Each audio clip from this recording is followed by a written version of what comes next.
श्री महाप्रज्ञ गुरवे नमः। जिसके सांसों में रहता है शाश्वत शांति का स्पंदन, उस महाप्रज्ञ को वंदन, उस महाप्रज्ञ को वंदन। सत्य अहिंसा अनेकांत को अर्पित जिसका तन मन, उस महाप्रज्ञ को वंदन, उस महाप्रज्ञ को वंदन। जिसके सांसों में रहता है शाश्वत शांति का स्पंदन, उस महाप्रज्ञ को वंदन, उस महाप्रज्ञ को वंदन।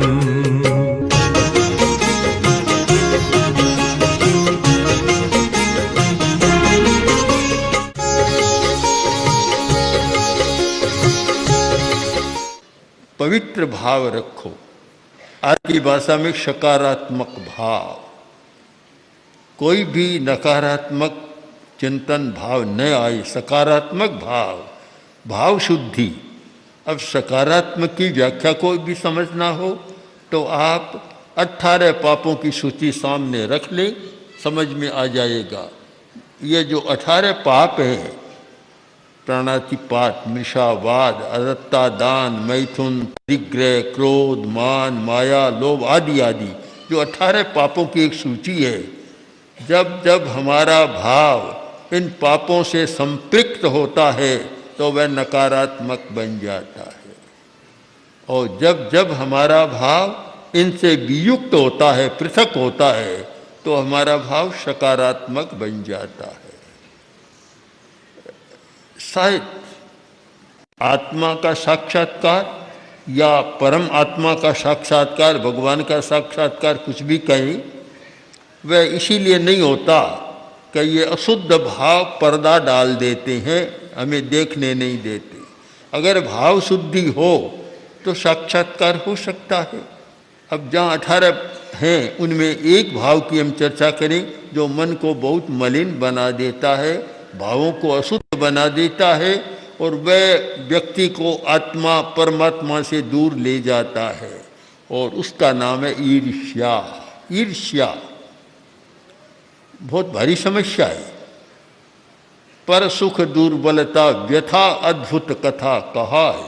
आचार्य तुलसी ने कालू यशोविलास में लिखा है कि पर सुख दुर्बलता व्यथा, एक व्यथा बीमारी है, बीमारी, और बीमारी का नाम क्या? कि पर सुख दुर्बलता, दूसरे के सुख को देखकर दुर्बल होना, ये इसका नाम है। इसे ईर्ष्या कहो, दाह कहो, कुछ भी कहो, चाहे जलन कह दो बोले।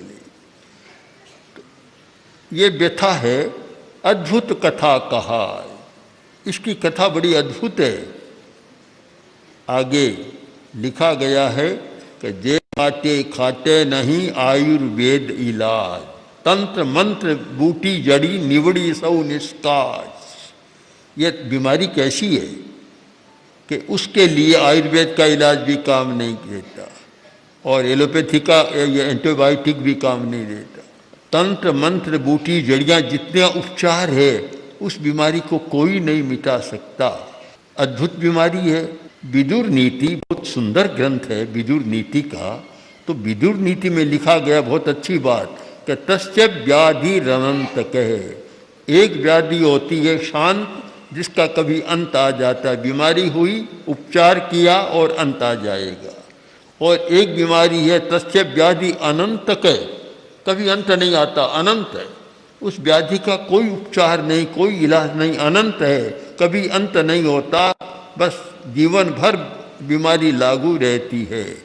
वह बीमारी क्या है कि स ईर्षु पर वित्तेषु, जो व्यक्ति दूसरे के धन से ईर्ष्या करता है, वह बीमारी अनंत बीमारी है, उसका कहीं अंत नहीं आता। ईर्ष्या और स्पर्धा दो चीज है। स्पर्धा को तो अच्छा माना गया है।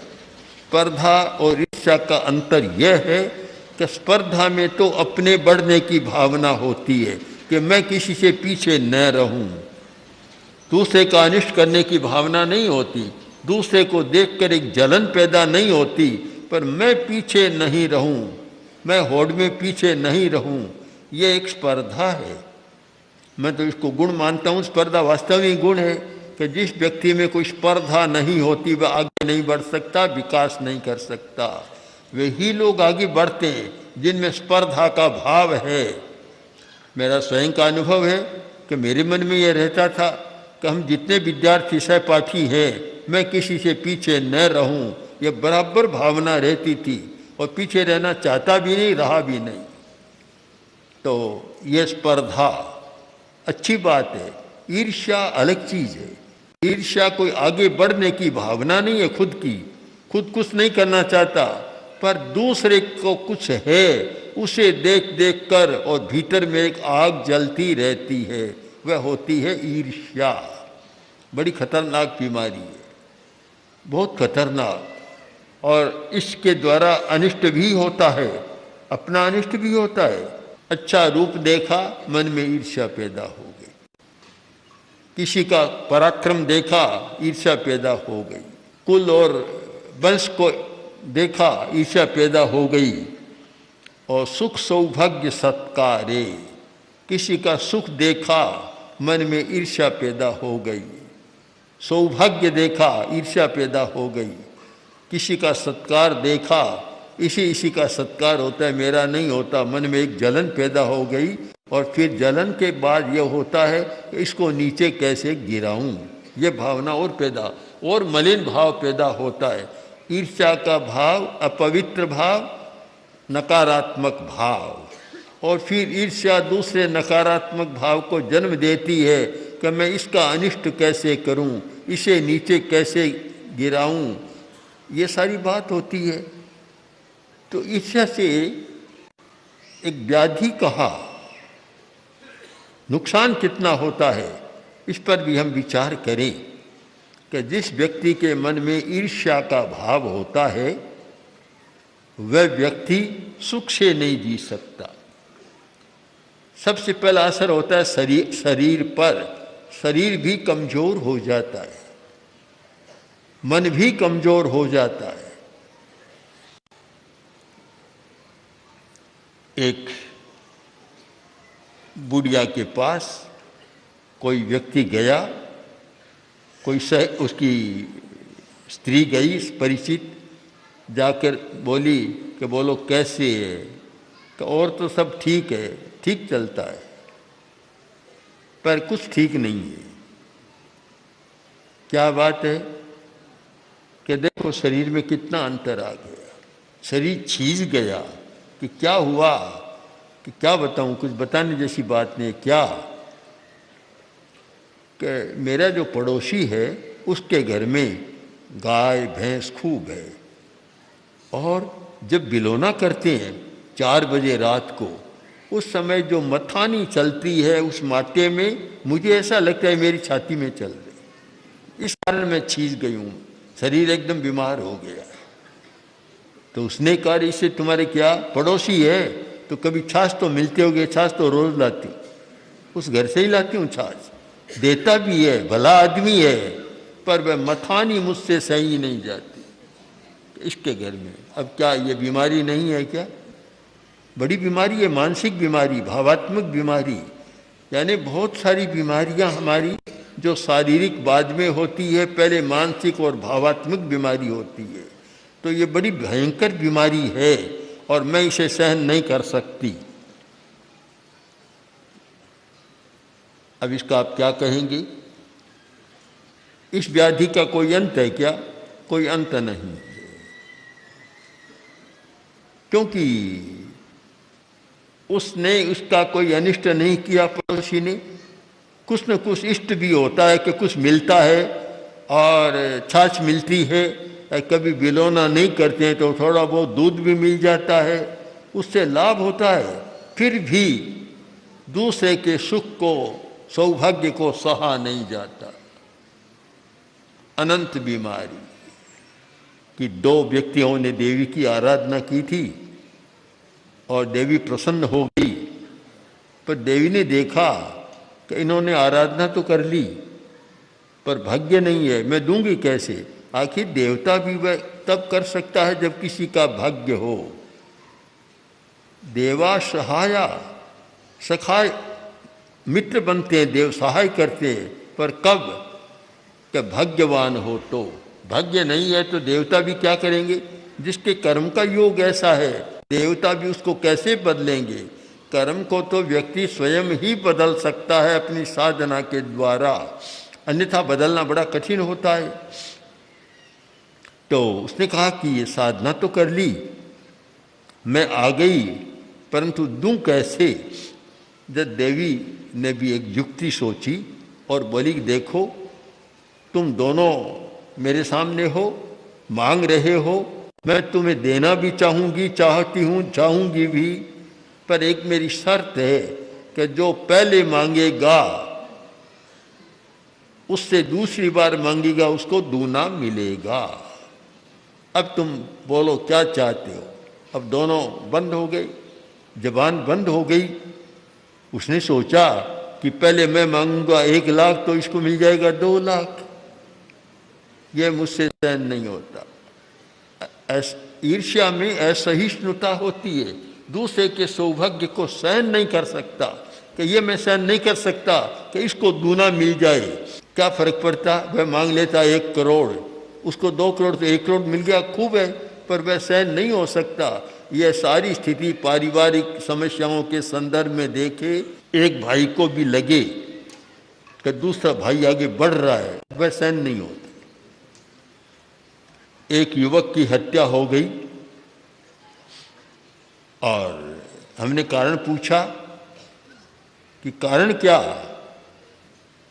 तो कारण यही था कि वह व्यापार में इतना तेजी से आगे बढ़ रहा था तो आसपास के जितने दुकानदार थे सबके मन में ईर्ष्या पैदा हो गई और एक दिन ऐसा नाटक रचा, उसे बुलाया कि तुम्हारा स्वागत करेंगे, कहीं दूर जंगलों में ले गए और फिर कभी वह आया ही नहीं वापस। हत्या हो गई उसकी। अच्छा युवक होनहार था, अपने समाज का ही था, पर इस प्रकार हो गया। ये सारा क्यों होता है कि दूसरे को सहन नहीं कर पाते कि ये क्यों बढ़ रहा है। तो देवी ने कहा मांगो, पर एक दूसरे को सहन नहीं कर रहे हैं, कोई बोलता नहीं है। तब देवी ने कहा देखो, मैं ज़्यादा नहीं ठहरूंगी, मांगना हो तो मांगो, नहीं तो मैं जा रही हूँ। अंतिम चेतावनी दी।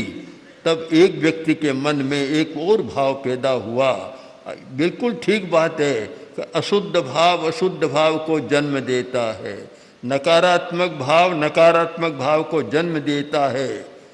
ये सब नकारात्मक भाव का परिणाम है कि उसकी परंपरा चलती है, उसका भी वंश चलता है, आगे से आगे चलता है। तब एक ने सोचा कि देवी जा रही है और हम क्यों करें, और ये बड़ा नालायक है, नहीं मांग रहा है पहले, अब खुद नहीं मांग रहा है, वह तो ठीक है, वह नहीं मांग रहा है साथी, उसको नालायक करार दे दिया, तो इसको भी मैं मजा चखाऊं। अब देखिए ईर्ष्या का परिणाम क्या होता है कि उसको भी मुझे मजा चखाना है। और आवेश में आ गया और नकारात्मक भाव प्रबल हो गया। तो फिर बोला कि तुम बोलो, मांगो या नहीं मांगो, देख लेना, या तो मांग लो या नहीं तो फिर मुझे मत कहना कुछ। उसने कहा मैं नहीं मांगूंगा, तुम मांगो। तो उसने देवी से कहा कि ये मुझे एक वरदान दो कि मेरी एक आंख फोड़। देवी ने कहा तथास्तु। 2 आंख वाला 1 आंख वाला बन गया, काना बन गया। अब वह घबराया। देवी ने कहा तुम तैयार हो जाओ। बोला कि माँ ऐसा तो मत करो, कि देखो मेरा तो वचन है कि जो पहले मांगेगा उसे दूसरी बार मांगने वाले को दूना मिलेगा। अब इसमें फर्क नहीं पड़ सकता। बस दोनों आंखें समाप्त। अब इस सारी कथा का हम विश्लेषण करें तो पता चलेगा कि ये नकारात्मक भाव या पापात्मक भाव, अशुद्ध भाव किस प्रकार अशुद्ध भावों की एक श्रृंखला बना देते हैं। आगे से आगे एक के बाद एक अशुद्ध भाव आते चले जाते हैं और व्यक्ति अपने ही जाल में फंस जाता है।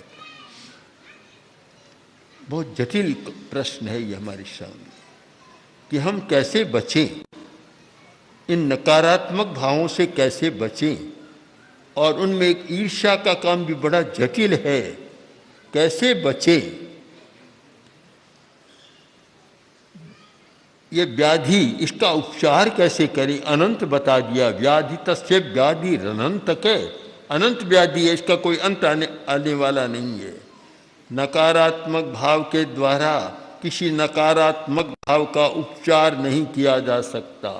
इस व्याधि को कभी नहीं मिटाया जा सकता। इसको मिटाने का उपाय है सकारात्मक भाव। सकारात्मक भाव, सकारात्मक भाव का एक प्रयोग है प्रमोद भावना। प्रमोद भावना बहुत महत्वपूर्ण प्रयोग है। 16 भावनाएं अनुप्रेक्षाएं बतलाई गई हैं, उनमें 4 वे व्यवहार कौशल के लिए बड़ी महत्वपूर्ण है। मैत्री, प्रमोद, करुणा और मध्यस्थता।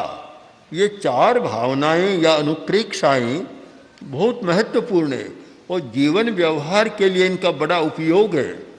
जो व्यक्ति धार्मिक है, 12 भावनाओं को नहीं जानता, अनित्य, असरण आदि जानता नहीं, इनका अभ्यास नहीं करता, और मैत्री, प्रमोद, करुणा और मध्यस्थता, इन 4 भावनाओं का अनुप्रेक्षा नहीं करता, अभ्यास नहीं करता, तो शायद धार्मिक जीवन भी बहुत अच्छा नहीं बनता।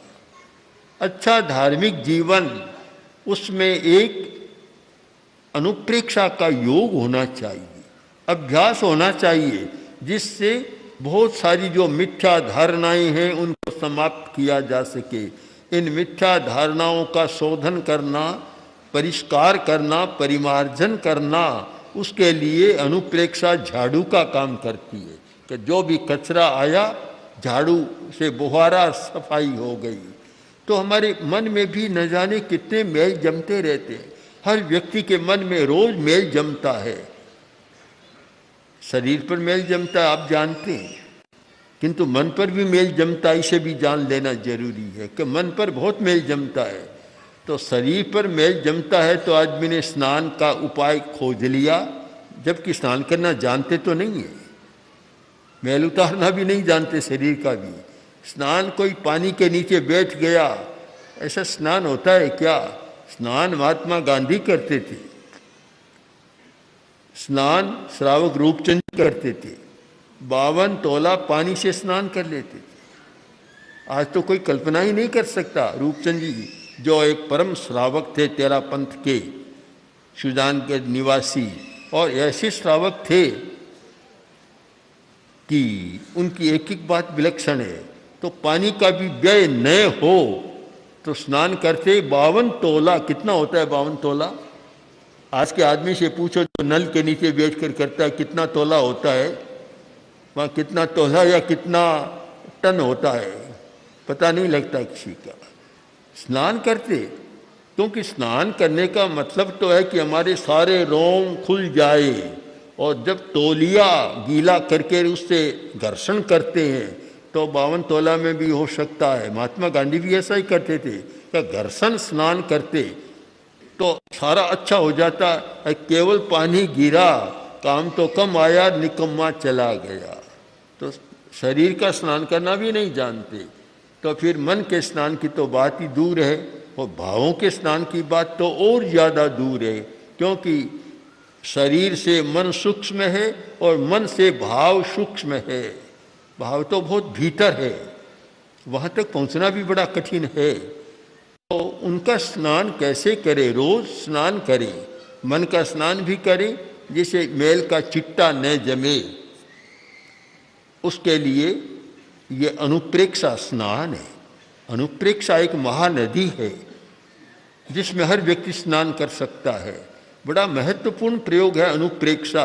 प्रेक्षा ध्यान के साथ चलता है अनुप्रेक्षा का प्रयोग, और उनमें 4 भावनाएं जो व्यापक है।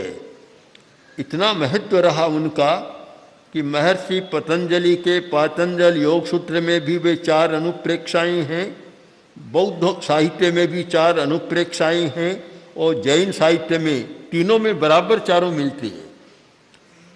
मैत्री, प्रमोद, करुणा और मध्यस्थता। तो प्रमोद भावना एक उपाय है। ईर्ष्या है नकारात्मक भाव और प्रमोद भावना है सकारात्मक भाव।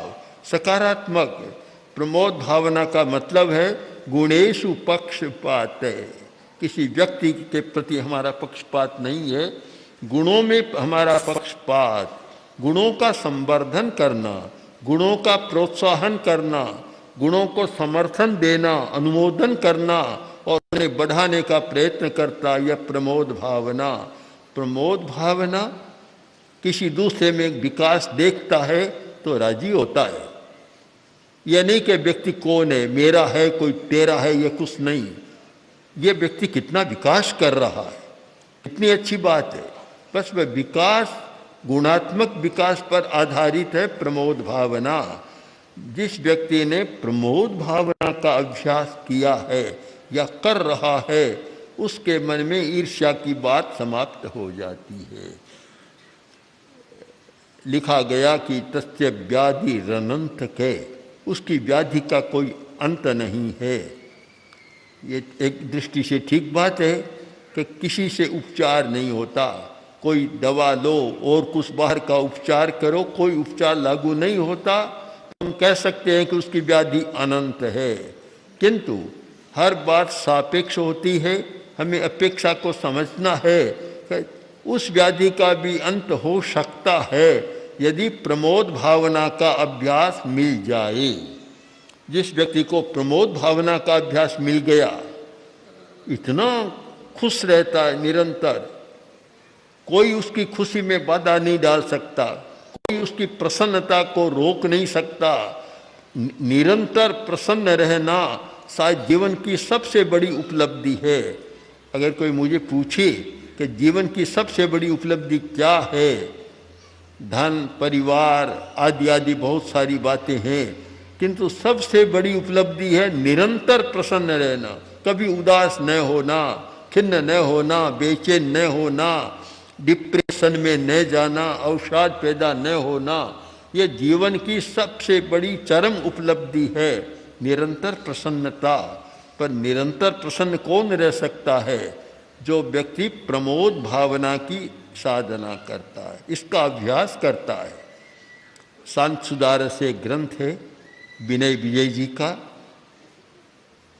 भावनाओं के बारे में बहुत सुंदर ग्रंथ है, बहुत महत्वपूर्ण है। उसमें जो प्रमोद भावना का एक वर्णन किया है इतना अच्छा है कि हर व्यक्ति के मन में दूसरे के गुणों के प्रति उल्लास का भाव पैदा हो जाता है। धन्यास्ते भीतरागा क्षपक पथ गति क्षीण कर्मोपरागा स्ते लोके गंधनागा, मतलब धन्य वे बीतराग, जो राग द्वेष को जीतकर आनंद से जीत रहे हैं।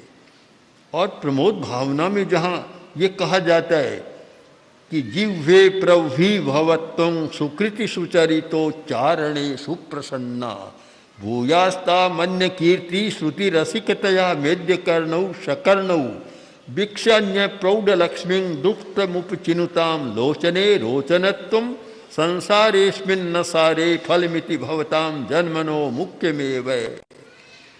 जब प्रमोद भावना का विकास हुआ उस समय आदमी बोलता है, किससे बोलता है? दूसरों से नहीं, अपने आप से बात करता है। और जो अपने आप से अच्छी बात करने लग जाता है वह सदा सुखी बन जाता है। आचार्य महाप्रज्ञ 20वीं 21वीं सदी के अतुलनीय दार्शनिक, अद्वितीय विचारक, विलक्षण साहित्यकार, अद्भुत प्रवचनकार तथा जन उद्धारक थे। उनके सृजनशील चिंतन कल्याणी वाणी ने प्रत्येक व्यक्ति के हृदय में एक स्थान बनाया। सरल भाषा में जीवन की सच्चाइयों को छूने वाले उनके विचार श्रोता व पाठक के हृदय में उतरकर आत्मनिरीक्षण, स्वदोष दर्शन व आत्म परिष्कार की भावना जागृत करते हैं। उनका समग्र साहित्य अब आ रहा है महाप्रज्ञ वाङ्मय के रूप में। 121 पुस्तकों की यह नवीन समायोजना